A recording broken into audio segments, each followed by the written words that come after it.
In the fall of 1993, a young 3-year-old Togolese girl named Farida Naburema had a bright future. She was too young to realize it, but thanks to her industrious, frugal parents, she would have the means to pursue a meaningful education and career. But when Farida's family woke up on the morning of January 12, 1994, everything had changed. Overnight, her parents lost half of their savings, not due to theft, bank robbery, or company bankruptcy, but a currency devaluation imposed by a foreign power more than 4,500 kilometers away. The previous evening, French officials and IMF bureaucrats met in Dakar to discuss the fate of the CFA franc. For years, the currency used by citizens of Togo and other West and Central African nations had been pegged to the French franc at a rate of 1 to 50.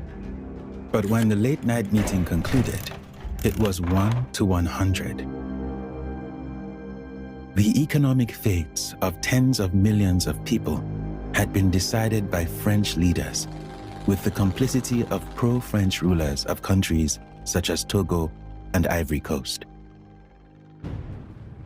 This is French monetary colonialism, an exploitative system of monetary control which has outlasted political colonialism and allowed France to retain control over the economies of 15 African countries and subsidize the French way of life. Despite decades of uprisings, the system stands to this day, but is now being challenged by a new form of resistance: open source code. At the height of its imperialism, the French colonial empire stretched over 11.5 million square kilometers. After World War II, the French had fought tooth and nail to keep their colonial possessions, but eventually were forced to give them up. However, the benefits of the resources and labor of French colonies in West and Central Africa were too rich. Paris devised a scheme to have its cake and eat it too, ending political colonialism while orchestrating monetary colonialism. This was the birth of the CFA franc. The French understand that by controlling the colonial franc currency, also known as the CFA franc, it increases its power against its former colonies and allows it to siphon the wealth back to Paris in numerous ways. The CFA franc was originally introduced in 1945. By the 1990s, it had been devalued by 99.5%.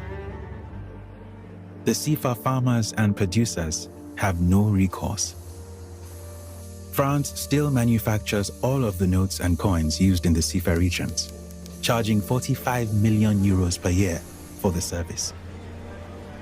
And if CFA residents want to travel abroad, they're forced to convert their colonial francs to euros, as the CFA currency is worthless outside their countries.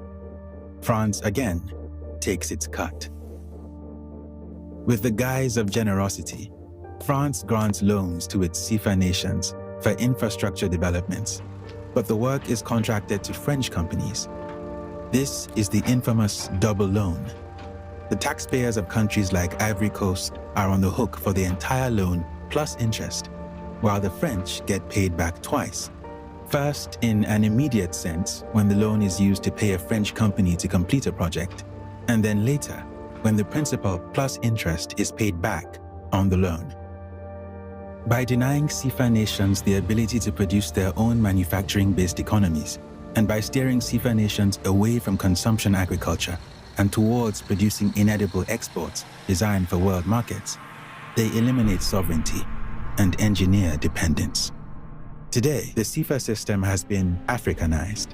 Togo's currency now shows local culture and flora and fauna, but these are only superficial changes. The banknotes are still made in Paris. French officials still sit on the boards of 2 of the 3 regional CFA banks, and the wealth generated by the French authorities in the first 7 decades of the CFA system, when Paris got to keep national reserves and dictate monetary policy, has not been returned. The World Bank and IMF work in concert with France to enforce the CFA system, and rarely, if ever, criticize its exploitative nature. The IMF managing director position has often been held by a French official. Recently, Christine Lagarde. Contradicting the values of liberté, égalité, fraternité, French officials have propped up tyrants to enforce the CFA zone for the past 6 decades. Omar Bongo in Gabon, Paul Biya in Cameroon, and Gnassingbé Eyadema in Togo have amassed 120 years in power between them. Those who resisted French rule have paid a heavy price. Togo's first post-colonial leader, Sylvanus Olympio, formally moved to create a central bank of Togo and a Togolese franc. January 13, 1963. Days before he was about to cement this transition, he was shot dead by former Togolese soldiers enrolled in the French colonial army. A few days later, Farida Naburema's grandfather and his comrades were arrested and tortured by the military for organizing against the puppet government the French had installed. Gnassingbé Eyadema was one of the soldiers who committed the crime. He later seized power and became Togo's dictator with full French support, ruling for more than 5 decades and promoting the CFA franc until his death from 1967 to 2005. His son rules to this day. Olympia's murder was just one of the many ways in which France has punished those who would overthrow its rule. Whether it was France collapsing the Malian economy by rendering the Malian franc inconvertible, or by pouring huge quantities of counterfeited banknotes into the Guinean economy, their retribution is brutal. Learning about the 1994 devaluation of the CFA franc opened Farida's eyes to the ways in which currency is used as a mechanism of control. Farida's father had his bank account restricted because of his pro-democracy activism.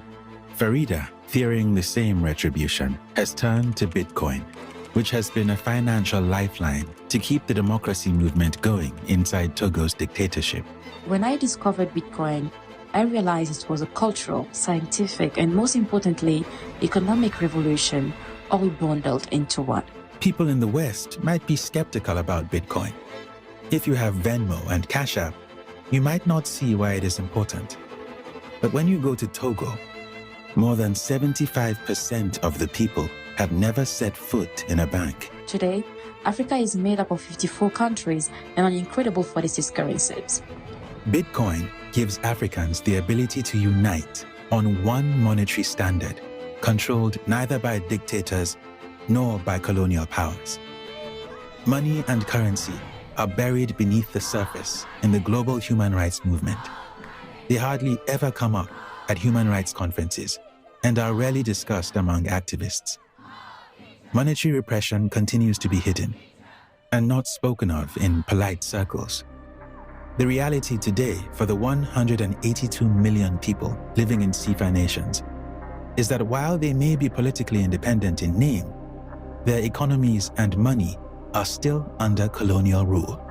But even monetary independence from France would not guarantee that they will perform well, or that the country's leaders will not abuse the currency. Today, Farida and like-minded activists are spreading the word of Bitcoin. It is clear that people are in need of a currency that actually breaks the will, one that cannot be manipulated by governments of any kind.